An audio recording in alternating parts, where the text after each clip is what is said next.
ইযা জাআ আজালুহুম লা ইস্তাখিরুনা সাআতাও ওয়া লা ইস্তাকদিমুন।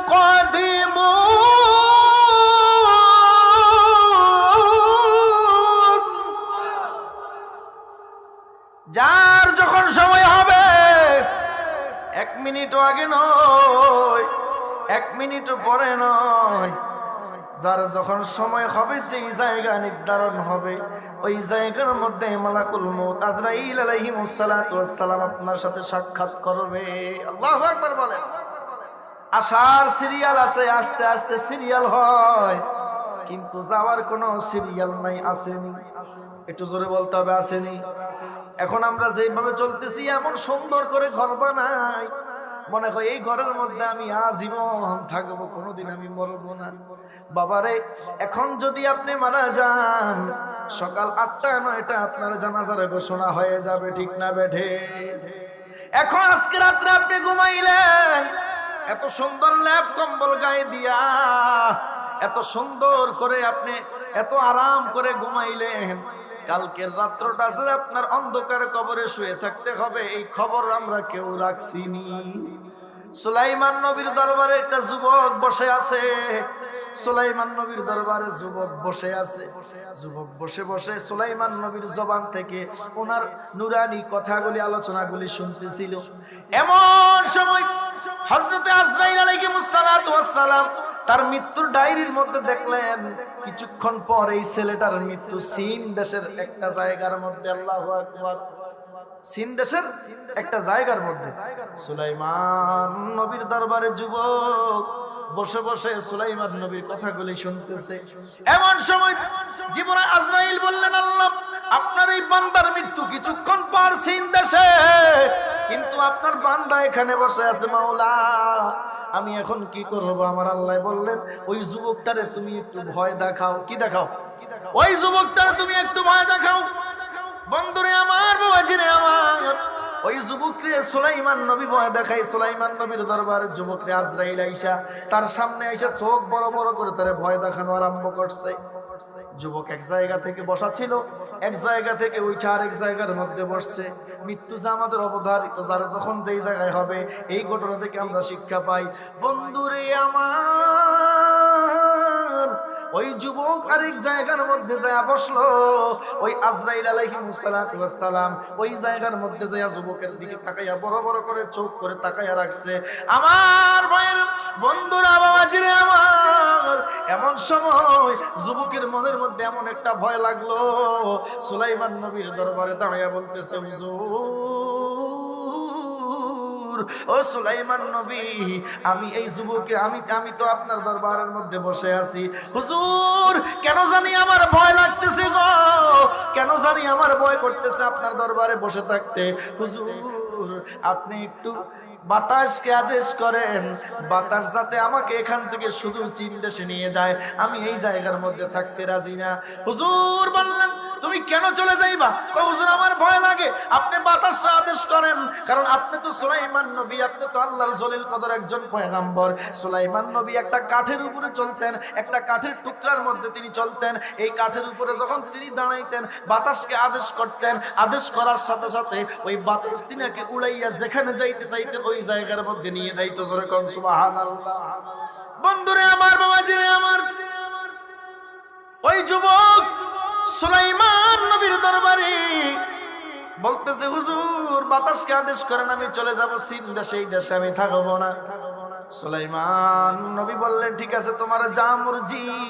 হুজুর আদেশ করলেন, বাতাস, যাও যাও, এই যুবককে নিয়ে তুমি চীন দেশে যেই জায়গা যাইতে চাও ওখানে নিয়ে যাও।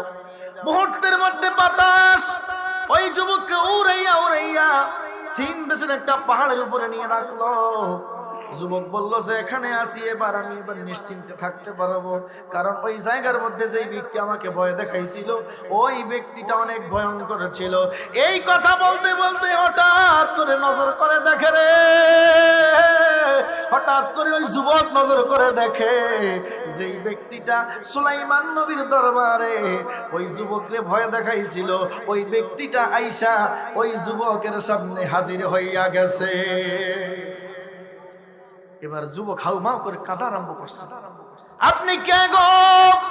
আপনার ভয়ে আমি সুলাইমান নবীর দরবার থেকে আমি এই জায়গার মধ্যে এসে উপস্থিত হইলাম, আপনি কে?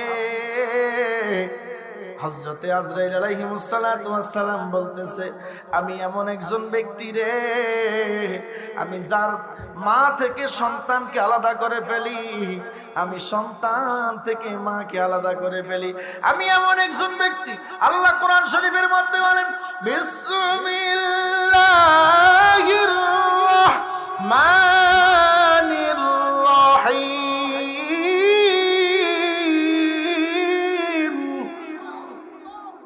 আইনামা তাকুনু ইউদরিকুমুল মাউতু ওয়ালাউ কুনতুম ফি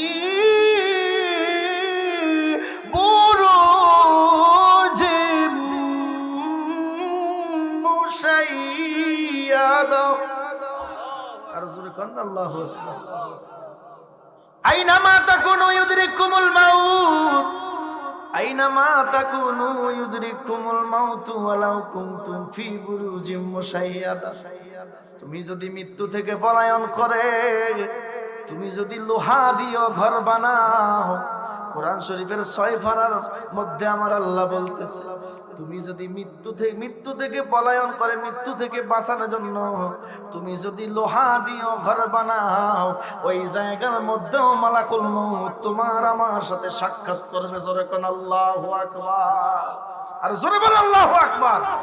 লোহার কিল্লার ভিতরে যদি প্রবেশ করে, ছাড় নাই, একদিন মালাকুল মউত আজরাইলের সাথে সাক্ষাৎ করতে হবে কি হবে না?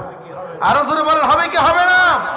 ভাইরা আমার, বন্ধুরা, বাবাজিরা আমার, যুবককে বললেন, রে যুবক, আমি আজরাইল দেখলাম কিছুক্ষণ পর তোমার মৃত্যু এই সিন দেশের এই জায়গার মধ্যে। আমার আল্লাহ বলেছেন, ইদা জা আজালুহুম লা ইস্তাখিরুনা সাআতা ওয়া লা ইস্তাকদিমুন। তোমাদের যার যখন সময় হবে, 1 সেকেন্ড আগেও নয়, 1 সেকেন্ড পরেও নয়, যার যখন সময় হবে ওই জায়গার মধ্যে তাকে মালাকুল মউত আজরাইল তার সাথে মোলাকাত করবে। যুবক, ও যুবক, আমি দেখলাম রে তোমার মৃত্যু কিছুক্ষণ পর এই জায়গার মধ্যে, এই জন্য তোমাকে ভয় দেখাইলাম। আল্লাহর কুদরতে তুমি এই জায়গাটার কথাটাই বললা, আর দেরি কইরো না, আমি আজরাইল, তোমার মৃত্যুর সময় হয়ে গেছে, আমি আজরাইল এসেছি তোমাকে নিয়ে নেওয়ার জন্য। ইন্না লিল্লাহি ওয়া ইন্না ইলাইহি রাজিউন। চিৎকার করে বলুন সুবহানাল্লাহ। পাবে না। আবার নবীজি ডাক দিবেন, দাঁড়াও। ফেরেশতারা উত্তর দিবে, হে আল্লাহর রাসূল, আজকে এমন একটা দিন আল্লাহ পাক জব্বার এবং কহ্হার বলে আল্লাহ পাক স্বীকৃতি দিয়েছেন, আজকে কারো কোনো ছাড় নাই, আজকে কারো কোনো ডাক শোনার সময় নাই। আমার নবী আল্লাহর দরবারে সিজদায় পড়ে যান। আমার আল্লাহ ডাক দিয়ে বলবে, বন্ধু,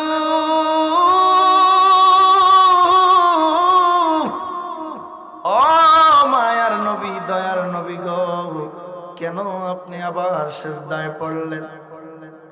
আমার উম্মতকে নিয়ে ফেরেশতারা জাহান্নামের দিকে নিয়ে যাচ্ছে, ফেরেশতারা কথা শুনতেছে না, অথচ আল্লাহ হাসরের ময়দানটা কায়েম করবেন এই প্রেমের খেলা খেলানোর জন্য। সুবহানাল্লাহ বলেন।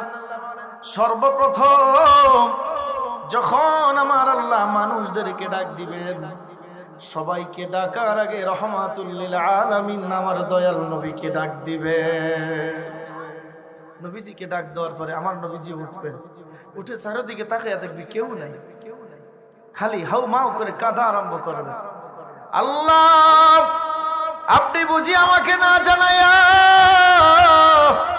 আপনি বুঝি আমাকে না দেখায়া আমার গুনাহগার উম্মত গুলিকে জাহান্নামে দিয়ে দিছেন। আমার নবী কান্না করতে থাকবে, আমার আল্লাহ বলবে হাবিব আমি এখনো কাউকে উঠাই নাই, আপনার সাথে পরামর্শ করে, আপনার সাথে সলা পরামর্শ করব, আপনি রাসূলুল্লাহর সাথে পরামর্শ করে তারপরে আমি আমার সকল বান্দা বান্দীদেরকে ডাক দিব। আল্লাহ কি জানে না আমরা কে জান্নাতি কে জাহান্নামী? আমার আল্লাহ জানে না? আল্লাহ তো চাইলে এভাবে দিয়ে দিতে পারতেন, কিন্তু এই প্রেমের খেলাটা কেন খেলাইবেন? হাবিব সেজদায় পড়ে যাবে, আমার আল্লাহ বলবে হাবিব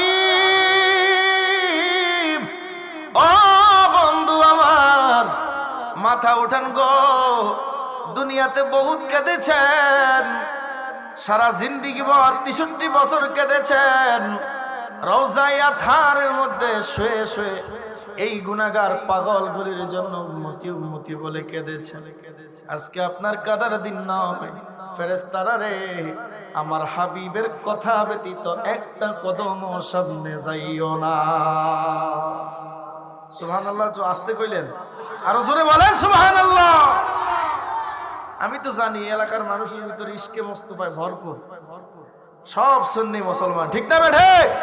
সুন্নিদের আওয়াজ ছোট হলে চলবে? আরো জোরে বলেন সুবহানাল্লাহ।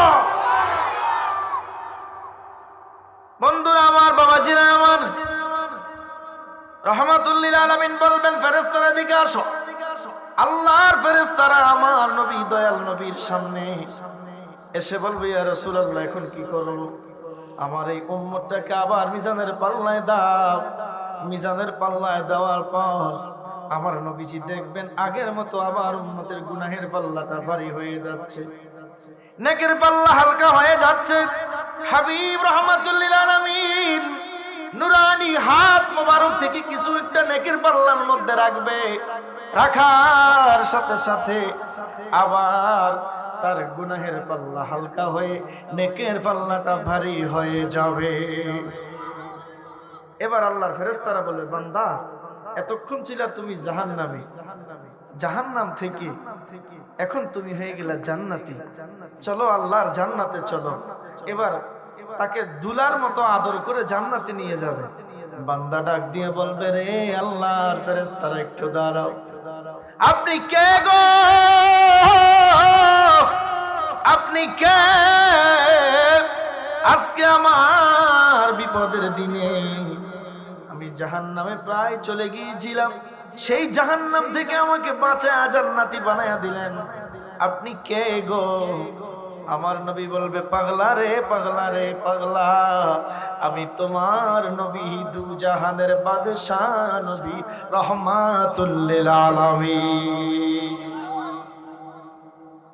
এবার যখন আমার নবী বলবে বান্দা হে উম্মত তুমি হাসরের ময়দানে আজকে বিপদের মধ্যে পড়ে গেছো, তোমার কি মনে আছে তুমি সেই মুগুজি পশ্চিম পাড়া হাজীবাড়ি জামে মসজিদ মাঠের মধ্যে বসে বসে আমি হাবিবের শানে একটু মহব্বত নিয়ে দুরূদ শরীফ পড়ছিলা, তোমার সেই দুরূদ আমি রাহমাতুল লিল আলামিনের কাছে ভালো লেগে গিয়েছে, তোমার সেই দুরূদটা আমি রাসূলুল্লাহর কাছে জমা রেখে দিয়েছি, আর সেই দুরূদ শরীফ আজকে মিজানের পাল্লায় দিয়ে আমি রাসূল তোকে জাহান্নামী থেকে জান্নাতি বানায়া দিলাম। চিৎকার করে বলুন সুবহানাল্লাহ। এই জন্য আল্লাহু আকবার ইয়া রাসূল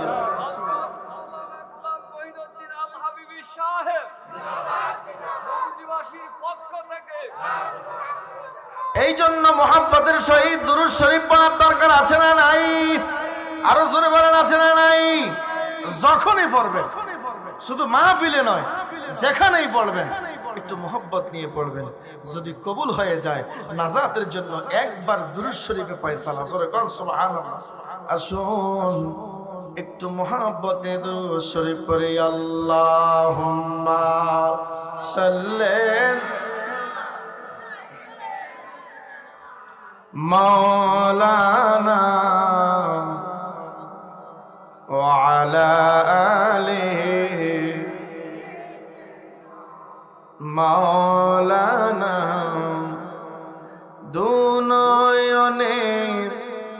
রসূল পাক দেখিলে কেমন হতো, জন্ম আমার নবীর যুগে হলে কেমন হতো। আল্লাহুম্মা সাল্লি মারহাবা মারহাবা মাওলানা ওয়া আলা আলিহি মাওলানা জাহার জালাইসো মাওলা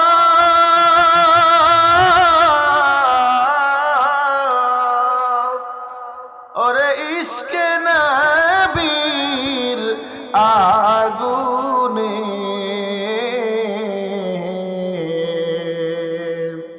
তারপর কি পাইবে শান্তি, আমার নবীজির দিদার না পাইলে। আল্লাহুম্মা সাল্লি মারহাবা মাওলানা ওয়া আলা আলি সাইয়্যিদিনা লা ইলাহা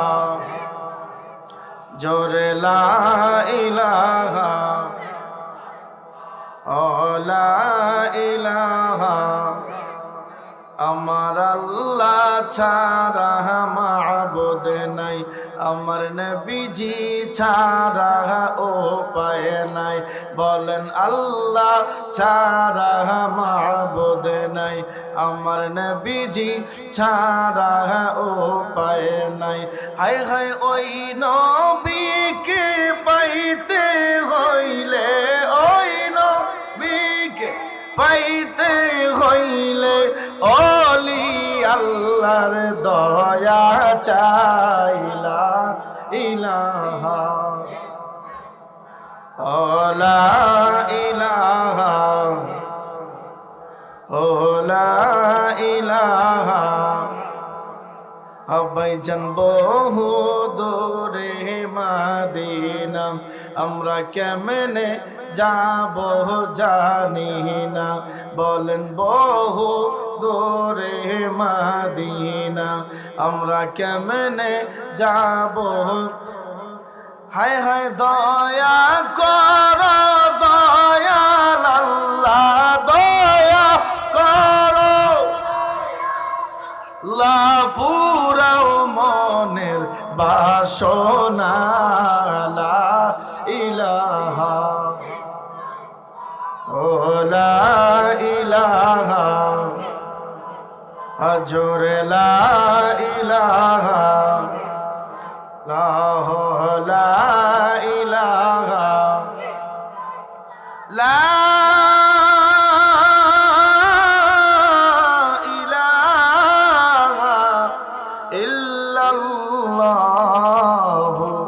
মুহাম্মাদুর রাসূলুল্লাহ সাল্লাল্লাহু আলাইহি ওয়াসাল্লাম। একটু ইসমে জাতের জিকির করে, ইসমে জাত আল্লাহ আল্লাহ আল্লাহ আল্লাহ, জবান খুলে আল্লাহ আল্লাহ আল্লাহ আল্লাহ আল্লাহ আল্লাহ আল্লাহ আল্লাহ। লা ইলাহা ইল্লাল্লাহ লা ইলাহা ইল্লাল্লাহ মুহাম্মদ রাসূল। আখিরাতে পার হবি তুই ফুলসিরাতের ফুল। মাশাআল্লাহ, জবান খুলে আল্লাহ আল্লাহ আল্লাহ। আখিরাতে পার হবি তুই ফুলসিরাতের ফুল। মাশাআল্লাহ আল্লাহ। আল্লাহ যেই দিন কাজী হবে, এই নেকি বদি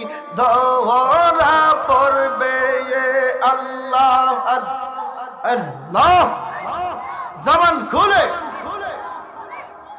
আল্লাহ আল্লাহ। আল্লাহ যেই দিন কাওয়াজি হবে এই নেকি বদি ধরা পড়বে, সেই দিন তোমায় কে তরাবে, সেই দিন তোমায়, সেই দিন তোমায় কে তরাবে। মোহাম্মদ রাসূল আখিরাতে পার হবি তুই ফুলসিরাতের ফুল। মাশাআল্লাহ আল্লাহ আল্লাহ আল্লাহ আল্লাহ আল্লাহ আল্লাহ আল্লাহ। 30,000 বছর লাগবে এই ফুলসিরাত পায়ালি দিতে। মাশাআল্লাহ 30,000 বছর লাগবে এই ফুলসিরাত পায়ালি দিতে। মাশাআল্লাহ সেই দিন তোমায় কে তরাবে, সেই দিন তোমায়, সেই দিন তোমায় কে তরাবে। মোহাম্মদ রাসূল আখিরাতে পার হবি তুই ফুলসিরাতের ফুল। মাশাআল্লাহ আল্লাহ আল্লাহ। জবান খুলে আল্লাহ আল্লাহ। চুলের চাইতে চিকন হবে হীরার চাইতে দার হবে। আল্লাহ চুলের চাইতে চিকন হবে হীরার চাইতে দার হবে। আল্লাহ সেই দিন তোমায় কে তরাবে, সেই দিন তোমায়, সেই দিন তোমায় কে তরাবে। মোহাম্মদ রাসূল আখিরাতে পার হবি তুই ফুলসিরাতের ফুল। মাশাআল্লাহ আল্লাহ আল্লাহ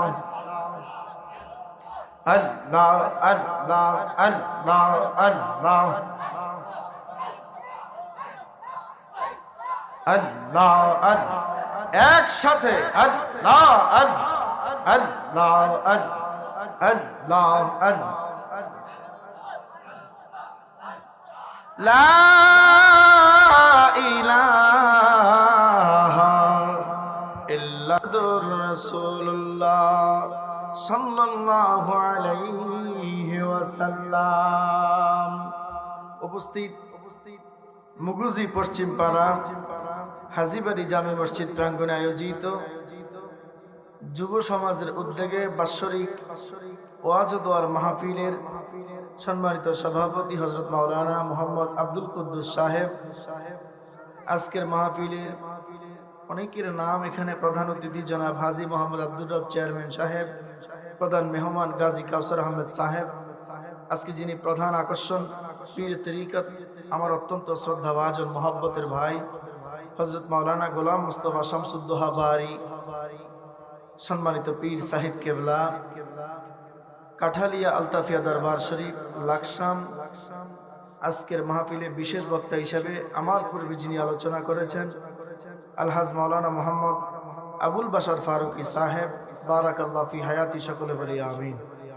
আলোচনা করেছেন হযরত মাওলানা হাফেজ আব্দুল ওয়াহিদ সাহেব, হাফেজ মোহাম্মদ ইয়াসিন আল কাদরি সাহেব, হযরত মাওলানা আহমদুল হক হারুন সাহেব।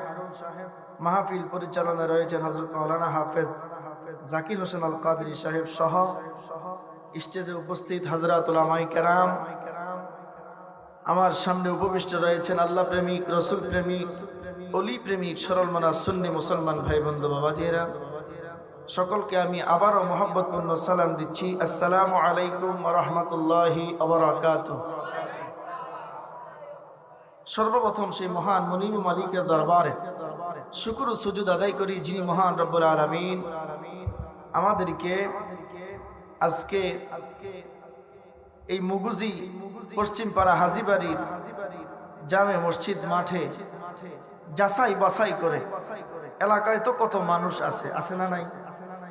আশেপাশের বাড়িতে, আশেপাশের গ্রামে, আশেপাশের এলাকায় বা এই গ্রামে কত মানুষে তো এখন আছে, কিন্তু আল্লাহ পাক তাদের মাঝ থেকে আমাদেরকে যাচাই বাছাই করে।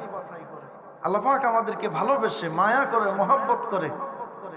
আল্লাহ পাক যে আমাদেরকে এই মাহফিলে বসিয়েছেন, এই জন্য সেই মহান আল্লাহর দরবারে শুকরিয়া তার আদায় করে পড়ি আলহামদুলিল্লাহ।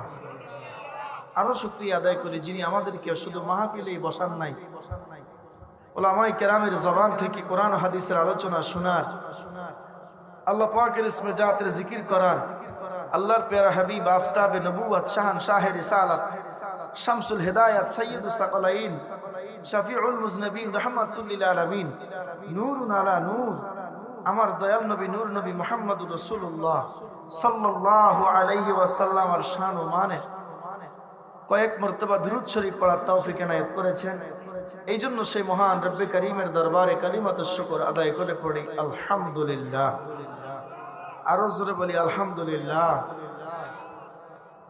আমরা যে মাহফিলের মধ্যে বসছি, আমার রসুল আমাদেরকে দেখে কি দেখে না? এটা কি মহিউদ্দিন হাবিবি হুজুরের কথা না আল্লাহর কথা? যদি কোরআন শরীফ থেকে আমরা পাই তাহলে মানতে তো আর অসুবিধা নাই, আসেনি? কোরআন শরীফ 11 নম্বর পারায় আমার আল্লাহ বলতেছেন বিসমিল্লাহির রহমানির রহিম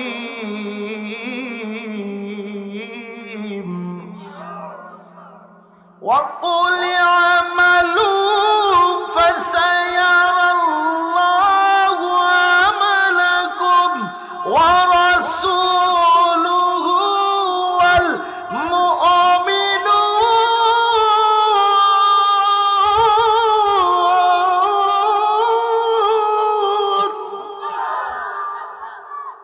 কত সুন্দর আমার আল্লাহ বলতেছেন وقل اعملوا ফাসায়ারাল্লাহু আমালাকুম ওয়া রাসূলুহু ওয়াল মুমিনুন। তোমরা যে আমল করো, কি করো? এই যে আমল করতেছেন, বসতেছেন, সুবহানাল্লাহ, আলহামদুলিল্লাহ, আল্লাহু আকবার, দয়াল নবীর দুরূদ শরীফ পড়তেছেন, আল্লাহর জিকির করতেছেন। আমার আল্লাহ, আপনার আল্লাহ, দয়ার আল্লাহ, মায়ার আল্লাহ ডাক দিয়ে বলে, বান্দারে ওয়াকুল আমালু ফাসায়ারাল্লাহু আমালাকুম, তোমরা যে আমি আল্লাহর দরবারে ইবাদত করো, আমলগুলি করো, ফাসায়ারাল্লাহু, তোমাদের এই আমল সম্পর্কে আমি আল্লাহ জানি। আর জোরে কোন সুবহানাল্লাহ। ফাসায়ারাল্লাহু আমালাকুম ওয়া রাসূলুহু, শুধু আমি আল্লাহ নয়, শুধু আমি আল্লাহ নয়, আমার বন্ধু মুহাম্মদুর রাসূলুল্লাহ সাল্লাল্লাহু আলাইহি ওয়াসাল্লাম, আমার দয়াল নবীও তোমাদের এই আমল সম্পর্কে জানে। আর জোরে কোন সুবহানাল্লাহ। ওয়াল মুমিনুন, শুধু আমার হাবিবে জানে তা নয়, আমার বন্ধু জানে শুধু তাই নয়, যারা দুনিয়াতে আমার ওলি হয়েছে, আমি আল্লাহর বন্ধু হয়েছে, আমি আল্লাহর বন্ধুরাও তোমাদের সকল খবরাখবর সম্পর্কে জানে। এই জন্য বন্ধু,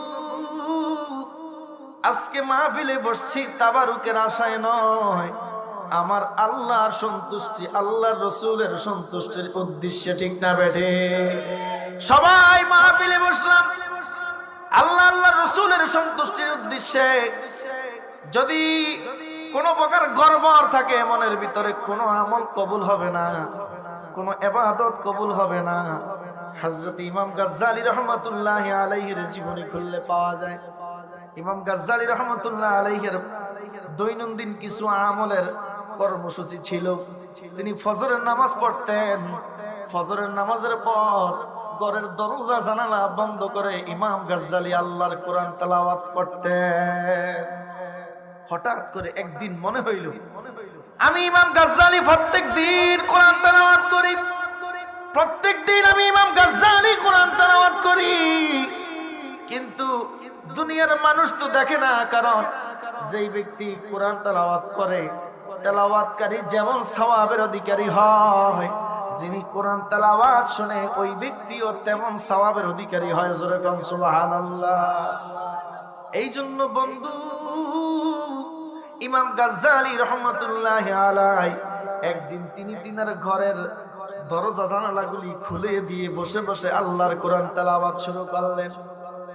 সারাদিন সকল আমলগুলি করলেন, সারাদিনের সকল কাজকর্মগুলি তিনি সারলেন। সকল কাজকর্মগুলি সেরে আল্লাহর ওলি হযরত ইমাম গাজ্জালী রাহমাতুল্লাহি আলাইহি তিনি এবার রাত্রে বেলা ঘুমাইতে গেলেন।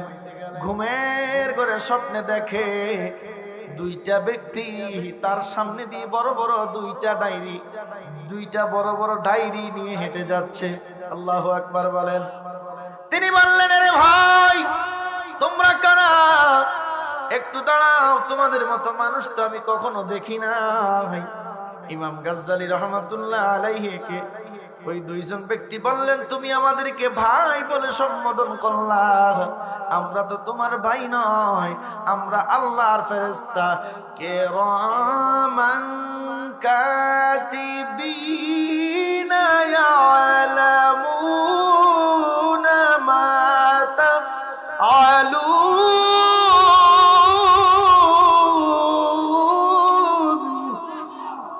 আর জোরে বলেন আল্লাহু আকবার। আল্লাহর কোরআন শুনতে ভালো লাগে তো? যদি ইবাদত করতে মনে চায়, ইবাদত করলে যদি ভালো লাগে, নামাজ পড়তে যদি মজা লাগে, মাহফিলে আসতে যদি ভালো লাগে, আমার দয়াল নবীর দুরূদ শরীফ পড়তে যদি ভালো লাগে, মনে করবেন আপনার এই ইবাদতগুলি আল্লাহর দরবারে কবুল হচ্ছে এবং আপনার ঈমানটা মজবুত আছে। সুবহানাল্লাহ। আর যদি ইবাদত করতে মনে না চায়, ভালো কাজ ভালো লাগে না, ক্রামবোর্ডের গুড়ি ভালো লাগে, তাসের গুড়ি ভালো লাগে, দোকানের মধ্যে বসে মুয়াজ্জিন সাহেব আযান দেয় মসজিদে, হাইয়া আলাস সালাহ বলে আপনাকে ডাকে, কিন্তু আপনি দোকানের মধ্যে বসে বসে চায়ের চুমুক দিচ্ছেন আর টিভির মধ্যে নাচানাচি দেখতেছেন, আপনার কাছে আল্লাহর ডাকগুলি ভালো লাগে না, তখন মনে করতে হবে আপনার কলবের মধ্যে শয়তান বসে আছে, শয়তান আপনার কলবটাকে ঘিরে ফেলেছে। এই জন্য শয়তান দূর করতে হলে আপনাকে আল্লাহর ইবাদতের মধ্যে মনোনিবেশ করতে হবে, কি হবে না? সাবধান, খবরদার, দুনিয়াটা ক্ষণস্থায়ী। দুনিয়াটা কি? আপনি আপনার পূর্বপুরুষের দিকে তাকান। হযরত ওসমান জিন নুরাইন রাদিয়াল্লাহু তাআলা আনহুকে নবীজি বললেন, ওসমান, তুমি কি জানো এই পৃথিবীতে মানুষ মারা যাওয়ার পর সর্বপ্রথম গেট তার কবর। যে ব্যক্তি কবরের মধ্যে ধরা পড়ে যাবে ওই ব্যক্তি বাকি প্রত্যেকটা গেটে তার জন্য কঠিন থেকে কঠিনতম অবস্থা হয়ে যাবে। এই জন্য মুসলমান সাবধান, আল্লাহকে ভয় করেন। ওই দিন থেকে হযরত ওসমান জিন নুরাইন রাদিয়াল্লাহু তাআলা আনহু কবরের সামনে যায়, তিনার দাড়ি মোবারক গুলি ছিল এরকম বুক ভর্তি দাড়ি, এমন ভাবে তিনি কান্না করতেন। সাহাবায়ে কেরাম বললেন, ও নবীর সাহাবী ওসমান জিন নুরাইন, আপনি এভাবে কান্না করতেছেন, অথচ যার জন্য আমার আল্লাহ জান্নাত থেকে সার্টিফিকেট এই দুনিয়ার জমিনে পাঠিয়েছে। সুবহানাল্লাহ। সেই ওসমান জিন নুরাইন রাদিয়াল্লাহু তাআলা আনহু কান্না করতেছে। নবীর সাহাবীরা, রে শুনো, আমার নবী বলেছে দুনিয়ার মানুষ মারা যাওয়ার পর তার সর্বপ্রথম গেট হলো আখিরাত জগতের কবর। যেই ব্যক্তি কবরের মধ্যে ধরা পড়ে যাবে রে, ওই ব্যক্তির জন্য আখিরাতের প্রত্যেকটা গেট কঠিন হয়ে যাবে। আমি ওসমান কবরের মধ্যে কোন হালাতে থাকবো, কেমনে আমি কবরের জিন্দেগি কাটাবো? জোরে কোন আল্লাহু আকবার। নবীর সাহাবীরা আমাদেরকে এই কাজগুলি করে আমাদেরকে শিক্ষা দিছে। ও উম্মতে মুহাম্মাদিরা, আমরা দুনিয়া থাকতে জান্নাতের সার্টিফিকেট পেয়েছি, তারপরও আল্লাহ রাসূল বিমুখ হই নাই, ইবাদত ছাড়ি নাই। তোমরা তো জান্নাতের সার্টিফিকেট পাওয়ার দূরের কথা, হাজার হাজার লক্ষ কোটি গুনাহ করতেছো, গুনাহের সাগরে ভাসতেছো, তারপরও কেন আল্লাহর প্রতি মনোনিবেশ করতেছো না? কেন আল্লাহ রাসূলের প্রতি মনোনিবেশ করতেছো না? কেন আল্লাহকে ডাকছো না, রাসূলকে ডাকছো না? কেন তোমরা হেলায় হেলায় দিন কাটাচ্ছ? আমাদেরকে এই ইলহামগুলি আমার দয়াল নবীর সাহাবীরা দিচ্ছে। কথা বলেন ঠিক না বেঠে? এই জন্য সাবধান মুসলমান, কবরে একদিন চলে যাবেন, কেউই থাকতে পারবেন না। পারবেন কেউ? আপনার বাবা গিয়েছে, আপনার দাদা গিয়েছে, নানা গিয়েছে, পূর্বপুরুষ গিয়েছে, কেউই থাকতে পারবে না। আমার আল্লাহ কোরআন শরীফের মধ্যে বলেন বিসমিল্লাহির রহমানির রহিম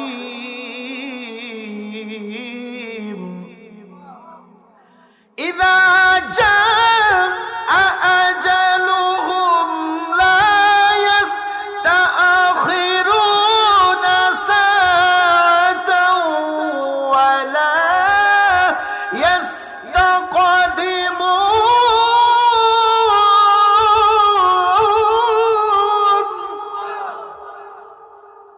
যার যখন সময় হবে 1 মিনিটও আগে নয় 1 মিনিটও পরে নয়, যার যখন সময় হবে যেই জায়গা নির্ধারণ হবে ওই জায়গার মধ্যে মালাকুল মউত আজরাইল আলাইহিস সালাতু ওয়াস সালাম আপনার সাথে সাক্ষাৎ করবে।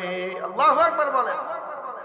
আসার সিরিয়াল আছে, আস্তে আস্তে সিরিয়াল হয়, কিন্তু যাওয়ার কোনো সিরিয়াল নাই। আসেনি? একটু জোরে বলতে হবে, আসেনি? এখন আমরা যেভাবে চলতেছি এমন সুন্দর করে ঘর বানাই, মনে হয় এই ঘরের মধ্যে আমি আজীবন থাকবো, কোনোদিন আমি মরবো না। বাবারে, এখন যদি আপনি মারা যান সকাল 8টা-9টা আপনার জানাজার ঘোষণা হয়ে যাবে, ঠিক না বেঠে? এখন আজকে রাত্রে আপনি ঘুমাইলেন এত সুন্দর ল্যাপ কম্বল গায়ে দিয়া, এত সুন্দর করে আপনি এত আরাম করে ঘুমাইলেন, কালকের রাত্রটা যে আপনার অন্ধকার কবরে শুয়ে থাকতে হবে এই খবর আমরা কেউ রাখছিনি। সুলাইমান নবীর দরবারে একটা যুবক বসে আছে, সুলাইমান নবীর দরবারে যুবক বসে আছে। যুবক বসে বসে সুলাইমান নবীর জবান থেকে ওনার নুরানি কথাগুলি আলোচনাগুলি শুনতেছিল। এমন সময় হযরত আজরাইল আলাইহিস সালাতু ওয়াস সালাম তার মৃত্যুর ডায়েরির মধ্যে দেখলেন কিছুক্ষণ পর এই ছেলেটার মৃত্যু সিন দেশের একটা জায়গার মধ্যে। আল্লাহু আকবার। সিন দেশের একটা জায়গার মধ্যে সুলাইমান নবীর দরবারে যুবক বসে বসে সুলাইমান নবীর কথাগুলি শুনতেছে। এমন সময় জিবরাইল আজরাইল বললেন, আল্লাহ আপনার এই বান্দার মৃত্যু কিছুক্ষণ পর সিন দেশে, কিন্তু আপনার বান্দা এখানে বসে আছে। মাওলা, আমি এখন কি করব? আমার আল্লাহ বললেন, ওই যুবকটারে তুমি একটু ভয় দেখাও। কি দেখাও? ওই যুবকটারে তুমি একটু ভয় দেখাও।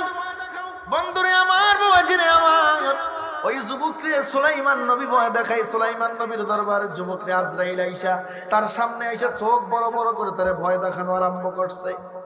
যুবক এক জায়গা থেকে বসা ছিল, এক জায়গা থেকে উঠে আরেক জায়গার মধ্যে বসছে। মৃত্যু যে আমাদের অবধারিত, যারা যখন যেই জায়গায় হবে এই ঘটনা থেকে আমরা শিক্ষা পাই। বন্ধুরে আমার, ওই যুবক আরেক জায়গার মধ্যে যায় বসলো। ওই আজরাইল আলাইহিস সালাতু ওয়াস সালাম ওই জায়গার মধ্যে যায় যুবকের দিকে তাকাইয়া বড় বড় করে চোখ করে তাকাইয়া রাখছে।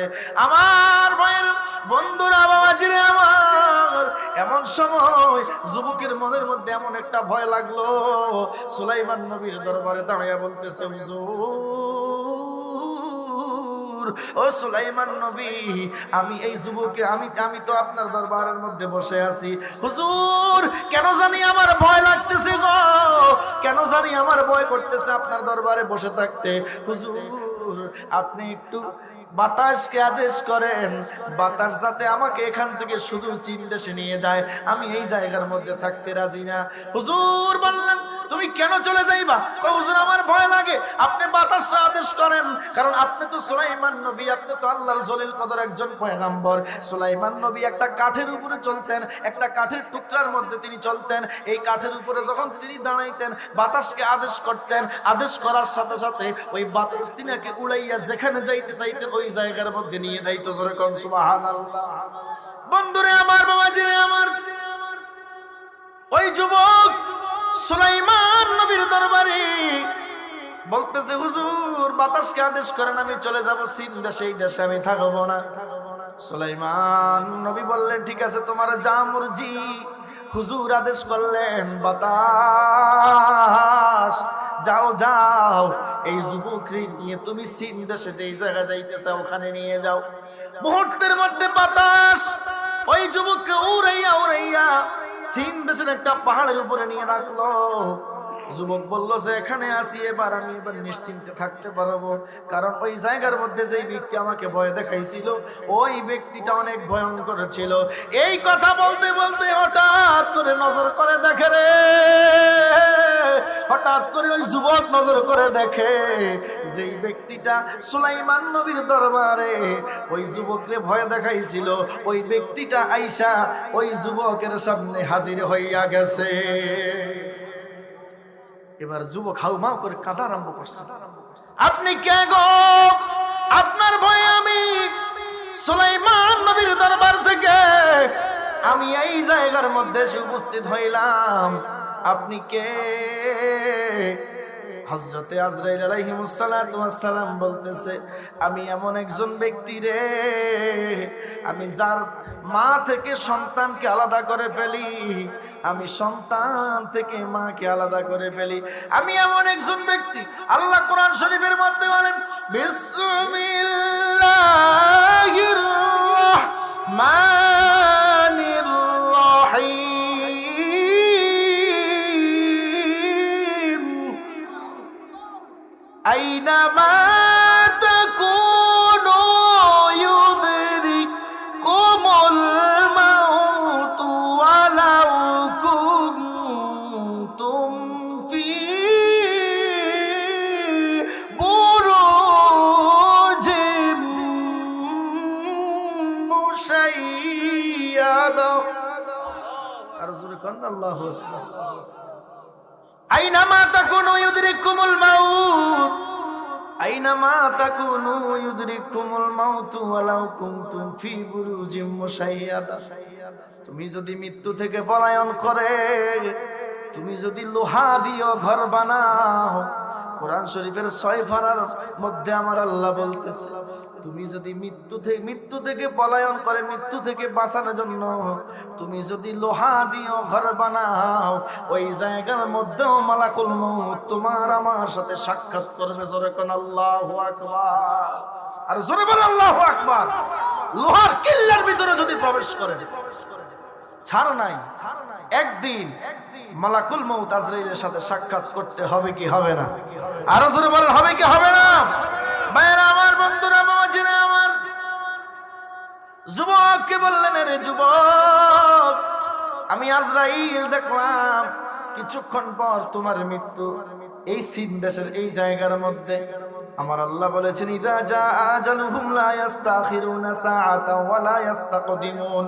তোমাদের যার যখন সময় হবে, 1 সেকেন্ড আগেও নয়, 1 সেকেন্ড পরেও নয়, যার যখন সময় হবে ওই জায়গার মধ্যে তাকে মালাকুল মউত আজরাইল তার সাথে মোলাকাত করবে।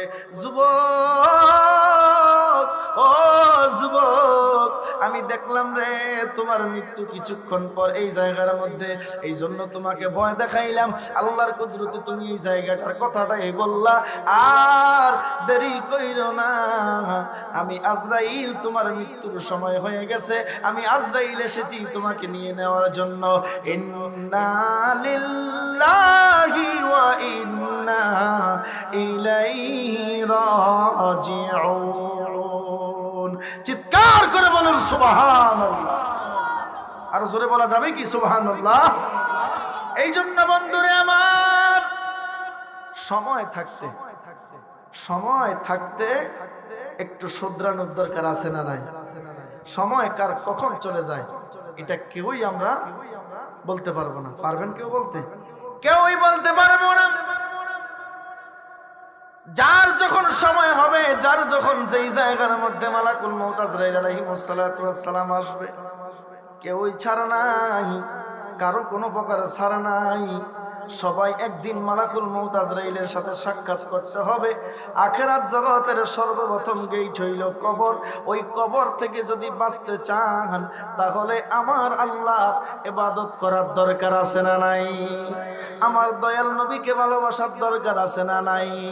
সকল ইবাদতের পূর্ব শর্ত হলো আমার দয়াল নবীর ভালোবাসা।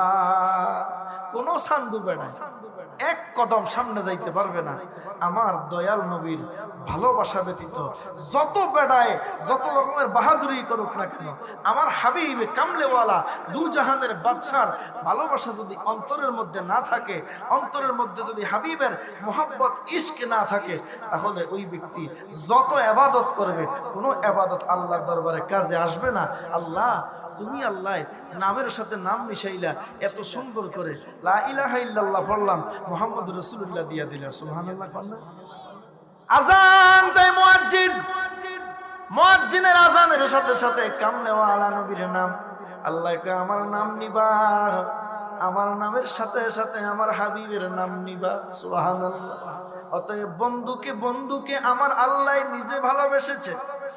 তোমারই ছোঁয়াতে হলো সোনারি মদিনা, কত যে সুন্দর লাগে কেউ বলতে পারে না। ওই মদিনায় যাইতে আশেক মজেছে, আমার হৃদয় প্রেমে পড়েছে নবী, আমার হৃদয় প্রেমে পড়েছে। একটা জবানও বন্ধ রাখবেন না, চিৎকার করে বলি ইয়া রাসূলুল্লাহ, আরো মায়া করে ডাক দেই ইয়া রাসূলুল্লাহ। আজকের হাজিরিটা কবুল হোক, আমিন বলেন, আরো জোরে বলেন না আমিন। বন্ধুরে আমার, বাবাজিরে আমার, আজকের হাজিরি যদি কবুল হয়ে যায় নাজাতের ফয়সালা হয়ে যাবে। আল্লাহ কবুল করুক, আমিন বলেন। আমার এই মুগুজি পশ্চিমপাড়া হাজীবাড়ি জামে মসজিদ প্রাঙ্গণে আয়োজিত মসজিদ কমিটির ভাইয়েরা এত সুন্দর করে এই মাহফিলটাকে সাজাইলেন। আজকের একটা মানুষ যদি নামাজি হয়, আজকের ওয়াজ থেকে একটা মানুষ যদি আমার দয়াল নবীর ভালোবাসায় নবীকে যদি ওই রকম ভাবে ভালোবাসতে পারে, তাহলে তার জন্য আজকের এই মাহফিলটাই কবুল। সুবহানাল্লাহ কইতেন না? আল্লাহ আমাদের সবাইকে কবুল করুক, আমিন বলি। একটু দুরূদ শরীফ পড়ি। আল্লাহুম্মা সাল্লি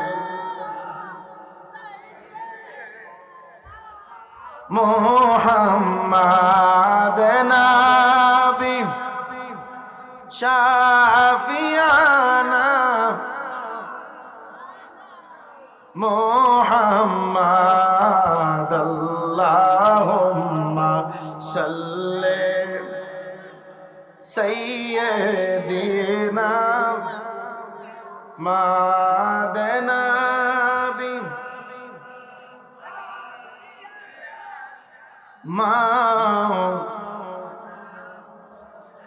নূর নবীজির ইশকের আগুন লাইগাছে যার কলি যায়, হায় হায় নূর নবীজির ইশকের আগুন লাইগাছে যার কলি যায়, হায় হায় ঘর বাড়ি ছাড়িয়ার কান্দে বৈশা বৈশা নীরা লাই, আল্লাহুম্মা সাল্লি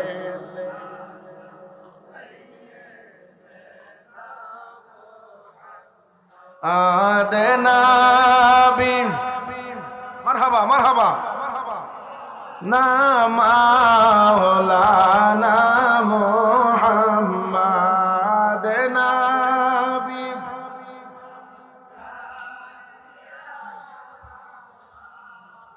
লানা, আল্লাহুম্মা সাল্লি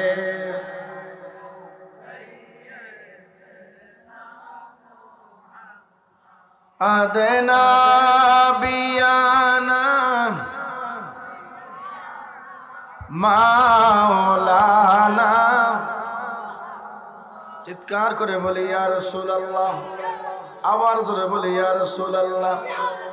আজকে উম্মত আমার নবী কামলেওয়ালার ভালোবাসা যদি আপনার অন্তরে না থাকে, হুজুর আগের হুজুর কত সুন্দর হাদিস শরীফটা পড়ে গিয়েছেন, লা ইউমিনু আহাদুকুম হাত্তা আকুনা হাব্বা ইলাইহি।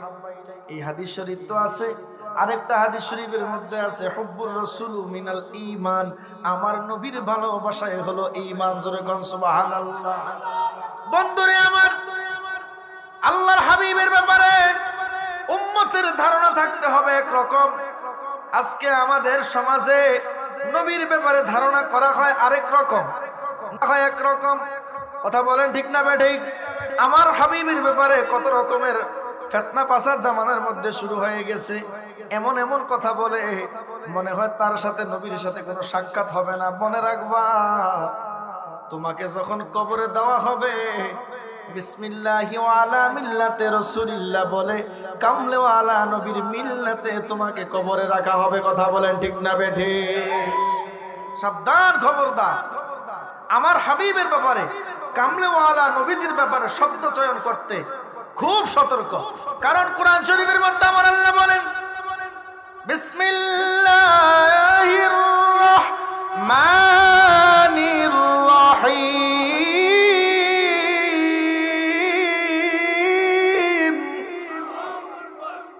ইন্নাল্লাযীনা ইউযুনাল্লাহা ওয়া রাসূলাহু লা'আনাহুমুল্লাহু ফিদ দুনিয়া ওয়াল আখিরাহ। সাবধান, ইন্নাল্লাযীনা ইউযুনাল্লাহা ওয়া রাসূলাহু লা'আনাহুমুল্লাহু ফিদ দুনিয়া ওয়াল আখিরাহ। কোরআন শরীফ আল্লাহ কয়, কেউ যদি আল্লাহ এবং তার রাসূলকে কষ্ট দেয়, আল্লাহ এবং তার রাসূলকে কি করে? কেউ যদি আল্লাহ এবং তার রাসূলকে কষ্ট দেয়, লা'আনাহুমুল্লাহু ফিদ দুনিয়া ওয়াল আখিরাহ, তার উপরে আমার আল্লাহর গজব, আল্লাহর লানত দুনিয়াতে এবং আখিরাতে। জোরে কোন আল্লাহু আকবার।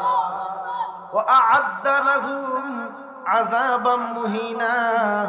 আমার আল্লাহ কত সুন্দর কোরআন শরীফের মধ্যে বলতেছে, সাবধান, খবরদার, উম্মত নামাজ পড়বে না। হাদিস শরীফের মধ্যে আমার রাসূল বলে শেষ জামানায় আমার উম্মত গুনাহ করবে।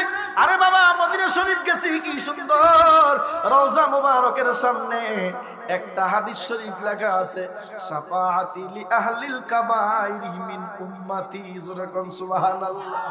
আমার উম্মতের ভিতরে কবিরা গুনাহ করেন না উম্মত গলিরেও আমি রাসূল শাফায়াত করে আল্লাহর জান্নাতে নিয়ে যাব। জোরে কোন সুবহানাল্লাহ। কিন্তু সাবধান, খবরদার, নবীজি বলেন আমি রাসূল ভয় পাই না আমার উম্মত কবিরা গুনাহ করবে, এই জন্য আমি রাসূল ভয় পাই না। কিন্তু আমি রাসূল এই জন্য ভয় পাই, আমি রাসূলের উম্মত হয়ে আমার উম্মত আমি রাসূলুল্লাহর শানমানে আঘাত করবে, আমি রাসূলুল্লাহর কলিজায় আঘাত করবে। একটু কয়েকদিন আগে আপনারা দেখছেন না, আমরা দয়াল নবীজির নারায়ে রিসালাত বলি, আর একজন মাওলানা সাহেব বলতেছে, মাওলানা না মৌলানা আল্লাহ জানে, একজন ব্যক্তি বলতেছে রকেট হুজুর, নাম বললাম না, আপনারা হয়তো অনেকেই জানেন, নারায়ে রিসালাত কোন ব্যক্তির নামে স্লোগান হবে না। জোরে কোন নাউজুবিল্লাহ। এমন এমন কথা সমাজের মধ্যে আসতেছে, আমাদের ঈমানগুলি টেনে নিয়ে যাচ্ছে। এই জন্য সাবধান মুসলমান, খবরদার, নিজের ঈমানকে বাঁচাইতে হবে। কোন শায়েকের কথায় কান দেওয়া যাবে না, কারণ শায়েক আপনাকে বিসমিল্লাহি ওয়া আলা মিল্লাতে শাইখুল মাশায়েখ বলবে না, আপনাকে বিসমিল্লাহি ওয়া আলা মিল্লাতে রাসূলুল্লাহ বলে কামলে ওয়ালা দয়াল নবীজির মিল্লাতে আপনাকে রেখে আসবে। কথা বলেন ঠিক না বেঠিক? কেমন ঈমানদার আমরা, কি ঈমানদার হইলাম? আজকে আমরা মুসলমানের সন্তান দাবি করি, আমার দয়াল নবীর ব্যাপারে এই সমস্ত কটূক্তি করা হয়, কিন্তু মুসলমানের সন্তানেরা আবার তাদের পক্ষে সাফাই গায়। কথা বলেন ঠিক না বেঠিক? সাহাবায়ে কেরামের জীবনী খুললে পাওয়া যায় কোরআন শরীফের মধ্যে। মদিনা শরীফ হুজুর গেছেন কিনা? গেছেন নি? রওজা মুবারকের সামনে লেখা আছে না সূরা হুজরাতের আয়াতটা, ইয়া আইয়ুহাল্লাযীনা আমানু লা তারফাউ আসওয়াতাকুম ফাওকা সাওতিন নবী ওয়া লা তাজহারু লাহু বিল কওলি কাজহারি বা'দিকুম লিবা'দিন আন তাহবাতা আমালুকুম ওয়া আনতুম লা তাশউরুন। সাবধান, সাবধান, খবরদার। একজন সাহাবী ছিল হযরত শাম্মাস রাদিয়াল্লাহু তাআলা আনহু, তিনার কণ্ঠের আওয়াজ একটু মোটা ছিল। অনেক মানুষ আছে না, আস্তে কথা বললে জোরে শোনা যায়, আছে না নাই? এমন কিছু মানুষ আছে ভালো কথা বললে মনে হয় সে ঝগড়া করে, আছে না নাই?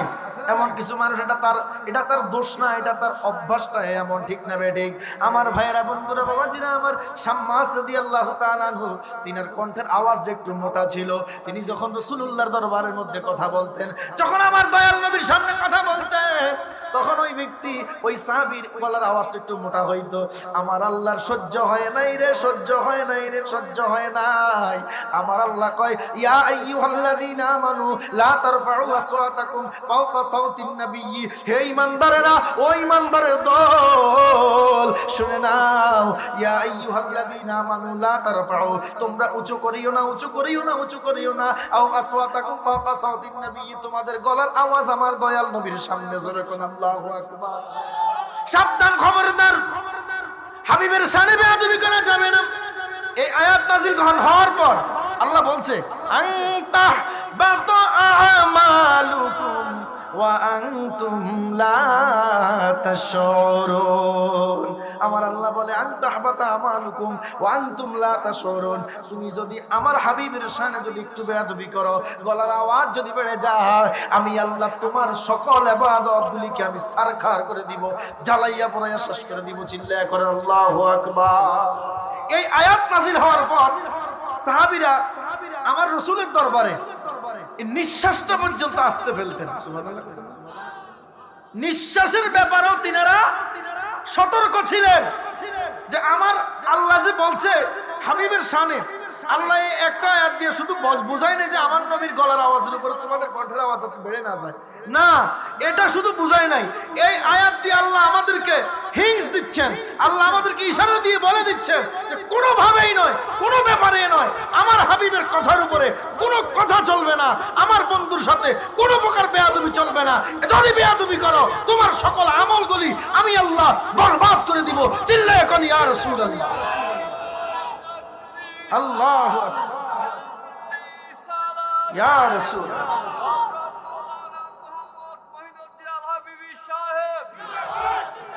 বন্ধুরা আমার, বাবাজিরা আমার, সাহাবায়ে কেরাম ওই সময় গলার আওয়াজ তো দূরের কথা, নিঃশ্বাসটা পর্যন্ত আমার দয়াল নবীর সামনে আসতে ফেলতেন। সুবহানাল্লাহ কইতেন না? সাহাবীদের মধ্যে কেমন ভালোবাসা ছিল, আমরা কেমন উম্মত, আমরা আমার দয়াল নবীকে কি ভালোবাসি। আমরা সুন্নি দাবি করি, মা আনা আলাইহি ওয়া আসহাবি।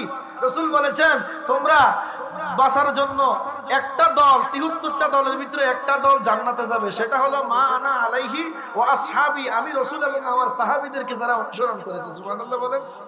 তো আমার রাসূলকে আবার সাহাবীদেরকে যারা অনুসরণ করছে, সাহাবীদের জীবনের মধ্যে কি আছে? কোন সাহাবী কি আমার রাসূলের ব্যাপারে কোনো কটূক্তি করছে? কোনো কটূক্তি করে নাই। সাহাবীদের ব্যাপারে কটূক্তি তো দূরের কথা, এই শুধু নিঃশ্বাসটা দিয়ে বললাম, সাহাবায়ে কেরাম নিঃশ্বাস পর্যন্ত নবীর দরবারে আসতে ফেলতেন। হযরত সাদ সালামী রাদিয়াল্লাহু তাআলা আনহু আমার নবীর একজন কালো সাহাবী ছিলেন। যেই সাহাবী কালো কুচকুচ্চা, শরীরের মধ্যে শ্বেত রোগ। কি রোগ? শরীরের মধ্যে শ্বেত রোগ, একেবারে কালো। ওই সাহাবী হযরতে সাদ সালামী, বয়স হয়ে গেছে প্রায় ৩০ বছর। রাসূলের দরবারে এক কোণার মধ্যে বসে বসে ইয়া রাসূলুল্লাহ বলে শুধু কাঁদতো। সুবহানাল্লাহ। টাকা নাই, পয়সা নাই, ধন সম্পদ নাই। হযরতে সাদ সালামী এমন একজন প্রেমিক ছিলেন। বন্ধুরা আমার, বাবাজিরা আমার, হঠাৎ করে একদিন সাদ সালামীকে আমার নবী ডাক দিয়ে বলে, সাদ, বীর বয়স তো তোমার পের হয়ে যাচ্ছে, ও সাদ, বিয়ে শাদী কি করা লাগবে না? সাদ সালামী ডাক দিয়া কয়, ইয়া রাসূলুল্লাহ, ইয়া হাবিবাল্লাহ, আমি হলাম কালো মানুষ, আমার শরীরের মধ্যে হলো শ্বেত রোগ। কি রোগ? আমার শরীরের মধ্যে শ্বেত রোগ চিনেননি আপনারা? অনেক মানুষ শরীরের মধ্যে দেখবেন সাদা সাদা সাদা সাদা, শরীরের বিভিন্ন জায়গার মধ্যে শ্বেতছেদি রোগ আছে না নাই? আমি কালো মানুষ, শরীরের মধ্যে শ্বেতছেদি রোগ, এটা তো আমার অবস্থা, গাত থেকে গন্ধ কয়। নবী গো, একটা টাকা নাই, পয়সা নাই, আপনার দরবারে বসে থাকি, তাবারুকান কিছু আসলে খাই, এইভাবে আপনার খেদমত গুলি করে যাচ্ছি, আমার কাছে কে মেয়ে দিবে? আপনি রাসূল বললেন আমি কি বিয়ে শাদী করব না? নবী আমার কিছুক্ষণ পর বললেন, এরে সাদ, আমি নবী যদি তোমার জন্য এই গোটা মদিনার শ্রেষ্ঠ সুন্দরী যেই মেয়েকে হুরে মদিনা বলা হয়, ওই হুরে মদিনাকে যদি আমি রাসূল তোমার জন্য, তোমার বিয়ের জন্য তোমার বিবি হিসাবে নিযুক্ত করি, তাহলে তুমি সাদ বিয়ে করবানি। সুবহানাল্লাহ। মদিনার শ্রেষ্ঠ ধনী, ওই সময় মদিনার শ্রেষ্ঠ ধনী ছিল, শ্রেষ্ঠ ধনীদের মধ্যে এক নম্বরের মধ্যে একজন ছিল হযরত ওমর ইবনে আল কারশী রাদিয়াল্লাহু তাআলা আনহু। তিনার অনেকগুলি খেজুরের বাগান ছিল, অনেকগুলি বকরির ফাল ছিল, শ্রেষ্ঠ ধনী। এলাকার চেয়ারম্যান সাহেবের কথার কথা, এলাকার চেয়ারম্যান সাহেবের মেয়েরে যদি বলে একটা দিন মজুর ছেলে দিন আইনা দিন খায়, তার থাকার মতো কোনো জায়গা নাই, ছোট্টটা কুড়ের ঘরের মধ্যে থাকে, এই ছেলেরে যদি বলে, এই ছেলেকে যদি বলে যে তুমি চেয়ারম্যান সাহেবের মাইয়াটারে বিয়ে করবানি, এই ছেলের কি কোনো খুশির সীমা আছে? জোরে বলেন, খুশির সীমা আসেনি? বন্ধুরা আমার, বাবাজিরে আমার, হযরত সাদ সালামী রাদিয়াল্লাহু তাআলা আনহুকে আমার নবী এমন একটা অফার দিলেন, মদিনার শ্রেষ্ঠ সুন্দরী, মদিনার শ্রেষ্ঠ রমণী এবং মদিনার শ্রেষ্ঠ ধনীর শ্বশুর হইল মদিনার শ্রেষ্ঠ ধনী, বিবি হবে মদিনার শ্রেষ্ঠ সুন্দরী, যাকে হুরে মদিনা বলা হয়। আমার রাসূলের সামনে যখন নবীজি যখন সাদ সালামীকে প্রস্তাব দিলেন, হযরতে সাদ সালামী রাদিয়াল্লাহু তাআলা আনহু তিনি শরম পাইলেন আর বললেন, ইয়া রাসূলুল্লাহ, আল্লাহ রাসূল যা ভালো জানে আমি করব বা করতাম না এমন কিছু কয় না, আল্লাহ এবং তার রাসূল যা জানে আমি সাদ সালামী তাই করব। আর জোরে কন না সুবহানাল্লাহ।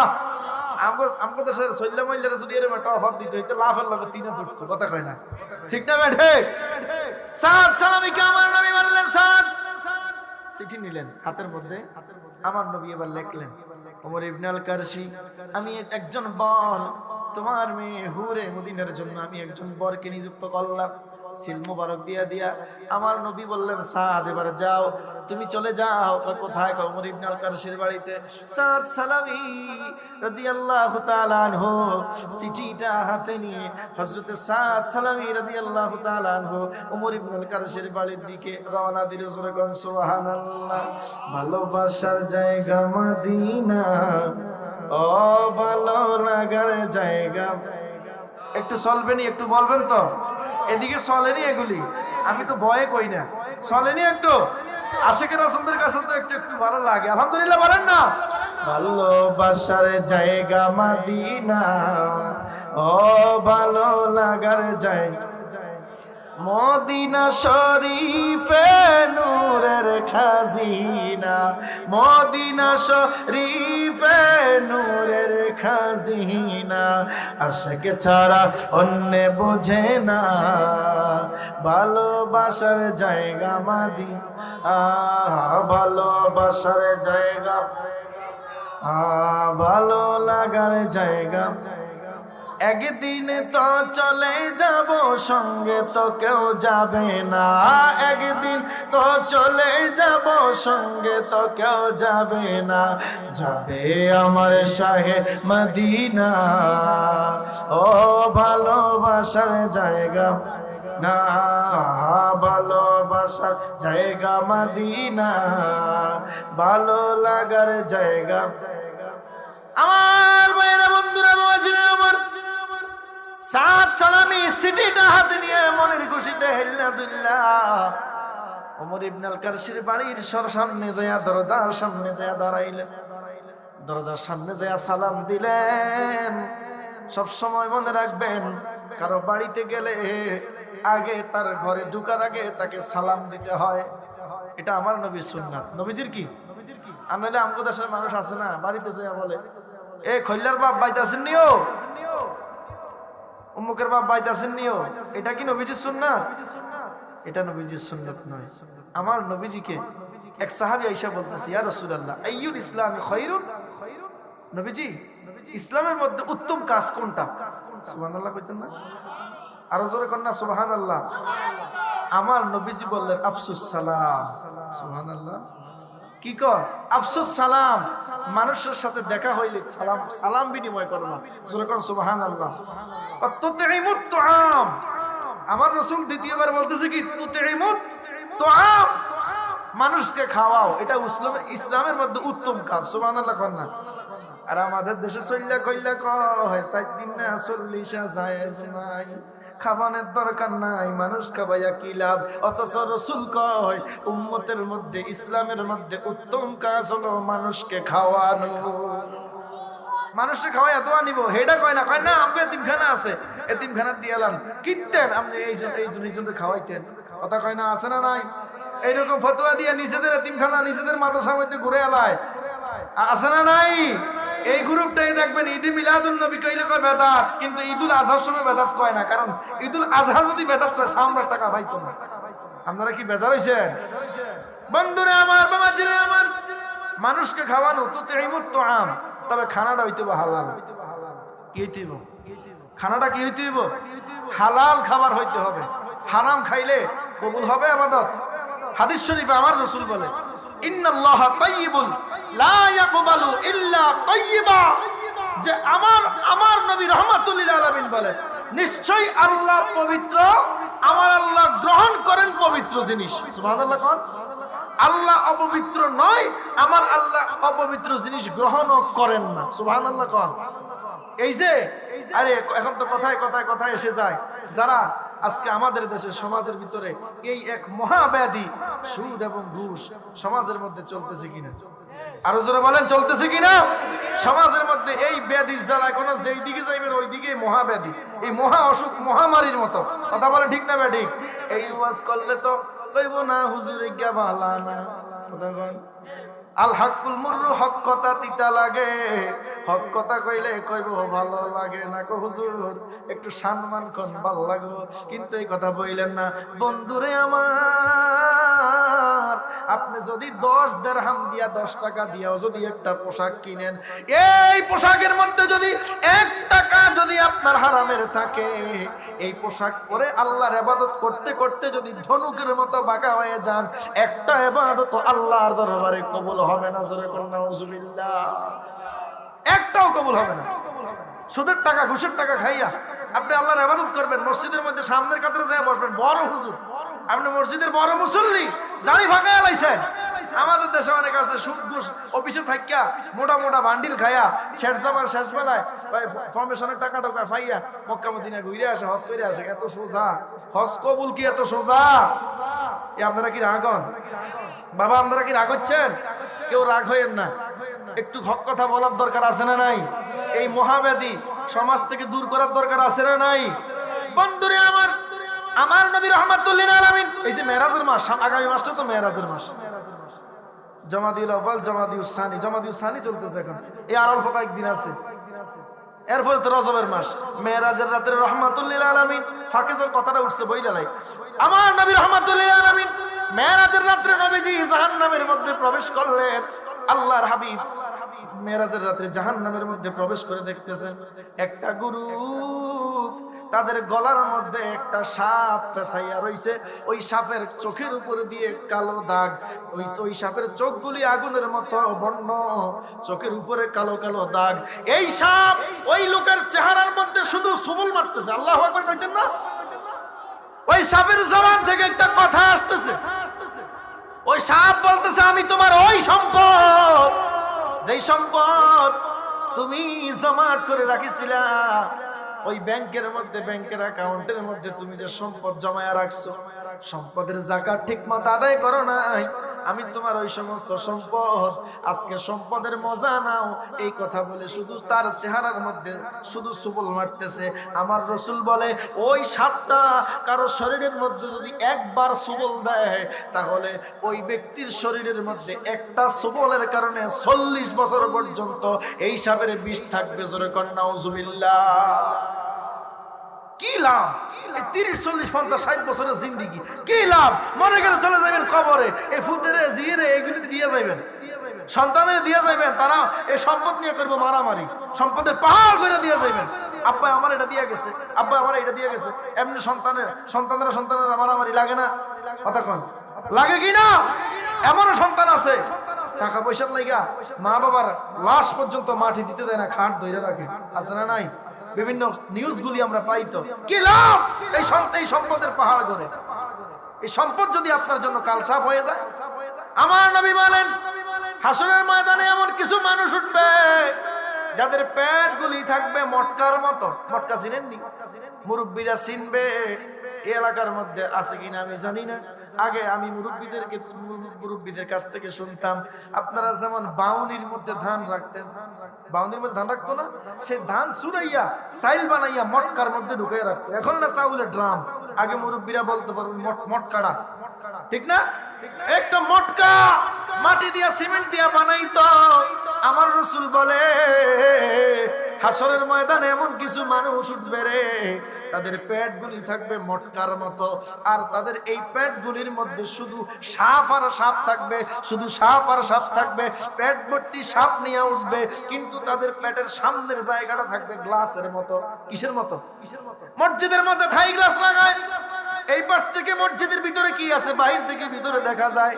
ঠিক তদ্রূপ তাদের পেটের চামড়াটা থাকবে গ্লাসের মতো। তাদের পেটের ভিতরে সাপ নিয়ে, পেট ভর্তি সাপ নিয়ে তারা উঠবে।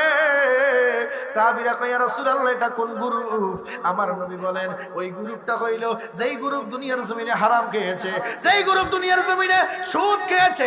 1000 টাকা 100 টাকা না দিলে হাওলাত দিব না, আছে না নাই? আর জোরে কোন আছে না নাই? বন্ধুরে আমার, যদি ওটা দুনিয়ার জন্য আপনার একটু সামান্য সম্পদ আপনার বাড়তেছে, কিন্তু আপনার এই সম্পদের কারণে হালাল সম্পদের সাথে যদি আপনি সম্পদটা মিশান, তাহলে আপনার সকল হালাল সম্পদগুলি হারাম হয়ে যাবে।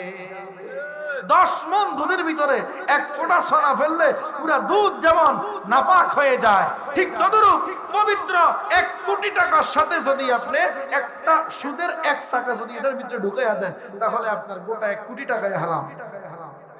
সাবধান, খবরদার মুসলমান। রাসূল বলেন, মটকার মতো তাদের পেট গলি হবে। এই মটকার মতো পেট নিয়ে তারা হাসরের ময়দানে উঠবে, হাঁটতে পারবে না।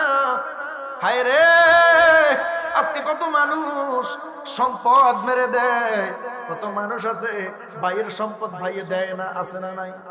এই ওয়াজটি করলে মানুষের কাছে ভালো লাগতো না, গালি দিব। কি বাবা একটু বলতাম নি? বন্ধুরে, আপনার 1 বিঘত ছিলেন নি? বিঘত 1 বিঘা, বা যেটা গেল বিঘা, তো আরেকটা শব্দ আছে জমির ক্ষেত্রে বোঝানো হয়। 1 বিঘত হইলে এই বুর্গি আঙ্গুল আর কানি আঙ্গুল, ছিলেন তো? এই 2 আঙ্গুলের মাথা এমনে দিলে 1 বিঘা হয়। আমরা ছোটকালে এটা বলতাম 1 বিঘা তো হয়। এই দেশ অন্য কিছু কয়নি কোনো, 1 বিঘা তো হয়। কাছে তো, আমার বাড়ি কোনো বেশি দূরে না, শাহরাস্তি থানা আর বরুড়া থানা, বেশি দূরে না। এই 1 বিঘা জায়গা কেউ যদি কারো হারাম মেরে খায়, সাবধান, মনে রাখবেন, এই পৃথিবীটার যত ওজন, এই পৃথিবীর যত ওজন, এই সারাটা পৃথিবী, কুল কায়নাতের পৃথিবীটা যত ওজন, এইরকম 7টা পৃথিবী একসাথ করলে যেই রকম ওজন হবে, আমার রাসূল বলে এই 1 বিঘত পরিমাণ সম্পদ যদি কেউ কারো অন্যায় ভাবে যদি দুনিয়ার জমিনের মধ্যে বক্ষণ করে, সে জানে এটা তার সম্পদ না, তার বড় জোর জবরদস্তি কইরা জুলুম কইরা খাইতেছে, আছে না নাই? আরো জোরে বলেন, আছে না নাই? এই সম্পদ যদি কারো থেকে থাকে, বাবা মনে রাখবা, কারে এই সম্পদ দিয়া যাইবা, এখনো সময় আছে, এখনো সময় আছে। সম্পদওয়ালার সম্পদ ফিরাইয়া দেন, আল্লাহর কাঠগড়ায় আপনাকে দাঁড়াইতে হবে। 7টা পৃথিবী একসাথ করলে যেই পরিমাণ ওজন হবে, এই পরিমাণ ওজন তাকে 1 বিঘত জায়গার কারণে তার মাথার মধ্যে দিয়ে দেওয়া হবে। তাহলে যে গন্ডার পরে গন্ডা, শতকের পরে শতক জায়গা মাইরা খাইতেছে, ওই ব্যক্তির অবস্থাটা কি হবে? একটু চিন্তা করছেন? সাবধান, খবরদার মুসলমান। কেউ যদি কারো 1 দিরহাম খায়, 1 দিরহাম যদি কেউ কারো অন্যায় ভাবে খায়, আমার রাসূল বলে তাকে হাসরের ময়দানে 1 দিনের নয়, 2 দিনের নয়, 40 বছরের নেক আমল তাকে দিয়ে দিতে হবে। নাউজুবিল্লাহ কইতেন না? 40 বছরের নেক আমল দিতে হবে। আমাদের বয়স হয় না 40 বছর, আপনি নেক আমল দিবেন কইতে গিয়া? আর আপনার যে 40 বছর বয়স হয়েছে, এর ভিতরে গুনাহ আছে না? 40 বছরে মনে করলেন আপনি 35 বছর শুধু গুনাহে যাইব, আর 5 বছর যদি হিসাব করে যদি জাহিরা জুইরা যদি একটু পায়, কথা কন ঠিক না বেঠে? এমন গুনাহগার নিজেকে ভাবতে হবে। তাহলে যদি আপনি হাসরের ময়দানে 1 দিরহামের কারণে যদি 40 বছরের আমল দিতে হয়, হাজার হাজার লক্ষ লক্ষ টাকা মেরে দিছে, এমন মানুষ সমাজে আছে না নাই? তাহলে এই ব্যক্তি কত টাকা দিতে হবে, কত টাকার সদকা দিতে হবে হাসরের ময়দানে? হুজুর, যদি টাকা আমল যদি না দিতে পারে, তাহলে কি করবে? যেই ব্যক্তির আমল, যেই ব্যক্তির সম্পদ আপনি খাইলেন, ওই ব্যক্তির যত গুনাহ আছে ওই গুনাহগুলি আপনার কাঁধের মধ্যে দিয়ে দেওয়া হবে। আপনার যদি কিছু নেক আমল থাকে ওইগুলি তাকে ট্রান্সফার করে দিতে হবে। যখন আল্লাহু আকবার। ওই ব্যক্তি যদি তারপরও ক্ষমা না করে, মনে রাখবেন, ওই ব্যক্তি যদি তারপরও ক্ষমা না করে, তবে আমার মার গুনাহটি নেই, এত লাখ টাকা মারছুত না, তবে আমার মার গুনাহটি নেই, আমার মার গুনাহটি তোর কান্দের মধ্যে নেই, তবে আমার বাবার গুনাহটি নেই, তে তার যত মানুষ আছে সবার গুনাহ কান্দের মধ্যে দিব। এতগুলি গুনাহ যদি একটা লোকের উপরে দেয়, জান্নাত পাওয়া তো দূরের কথা, জান্নাতের গন্ধ পাইতো না। আমার আল্লাহ সব কিছু মাফ করবে, কিন্তু মনে রাখবেন বান্দার হক কোনোদিন আল্লাহ মাফ করবে না। সাবধান, খবরদার, আল্লাহকে আজকে দেখে ভয় করুন। ইয়া আইয়ুহাল্লাযীনা আমানুত্তাকুল্লাহ, হে ঈমানদারগণ, তোমরা আল্লাহকে ভয় করো। হাক্কা তুকাতিহি ওয়া লা তামুতুন্না ইল্লা ওয়া আনতুম মুসলিমুন, সত্যবাদীদের সঙ্গী হয়ে যাও, তোমরা পরিপূর্ণ মুসলমান না হয়ে মৃত্যুবরণ করিও না। আল্লাহ জানে আমরা পৃথিবীতে আইসা সিটারি করব, আমরা বাটপারি করব, আমরা পৃথিবীতে আইসা মানুষের হক মেরে খাবো। এই যে সামনে ইলিশ সিজন আসতেছে, এখন অনেকে ধান লাগাইবে, জমিনের লাইল সোজা করবে। আইল না লাইল, আইল কোন ছেড়ে এখন আইল সোজা করবে না। জমিনের আইল কাটতে যাইয়া মুরব্বি কত বড়, আরে মুরব্বি কইলে দেন এক জ্বালা, এমন এক ডাক মোস্তাক ফয়জি হুজুরে শিখাইছে।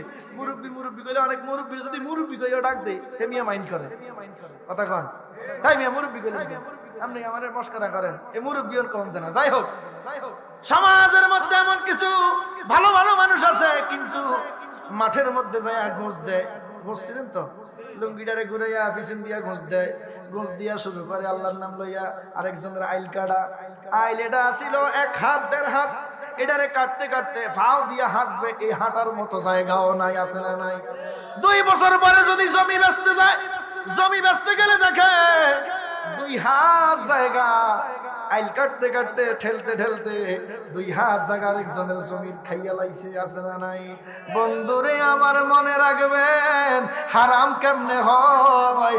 এই যে আপনি আইল কাটতে কাটতে আপনি যে 1.5 হাত জায়গা 1 হাত জায়গা যে আপনি খাইলেন, এটার ভিতরে আপনি ধানের যতগুলি সিরিয়াল লাগাইলেন, একটা সিরিয়াল হোক আর 2টা সিরিয়াল হোক, এই 2 সিরিয়ালে যদি আপনার 10 কেজিও দান হয়, পুরা জমিনের মধ্যে যদি 10 মণ দান হয়, এই 10 কেজি দান যদি ওই 10 মণের সাথে মিশে, পুরা 10 মণ ধান আপনার হারাম হয়ে যাবে।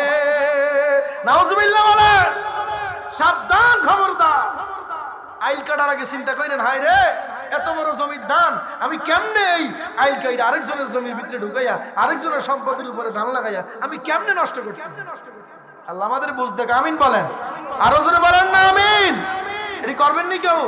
এই সমস্ত অভ্যাস যদি কারো থাকে আজকে থেকে ছেড়ে দেন, আল্লাহকে ভয় করেন। কারে খাওয়াইবেন, কাকে খাওয়াবেন? হাসরের ময়দানে সন্তানগুলি আপনাকে বিষ দিবে, কেউ কাউকে চিনবে না। ইয়াউমা ইয়াফিরুল মারউ মিন আখিহি ওয়া উম্মিহি ওয়া আবিহি ওয়া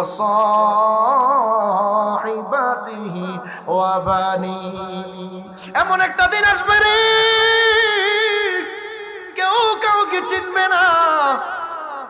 এমন একটা দিন আসবে, ইয়াউমা ইয়াফিরুল মারউ মিন আখিহি, ভাই ভাই থেকে পলায়ন করবে। ভাই ভাই থেকে কি করবে? ভাই ভাই থেকে পলায়ন করবে। ওই যদি না কামল দিয়ে দেওয়া লাগে, দেখকেও চিনতো না, হ্যাঁ দূরে সরে যাবে।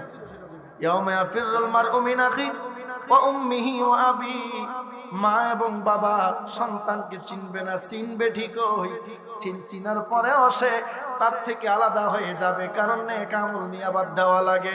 এই জন্য চিনেও সে চিনবে না। ইয়াউমা ইয়াফিরুল মারউ মিন আখিহি ওয়া উম্মিহি ওয়া আবিহি ওয়া সাহিবাতিহি ওয়া বানিহি, আপনার বন্ধু থেকে পলায়ন করবে। যখন আল্লাহু আকবার।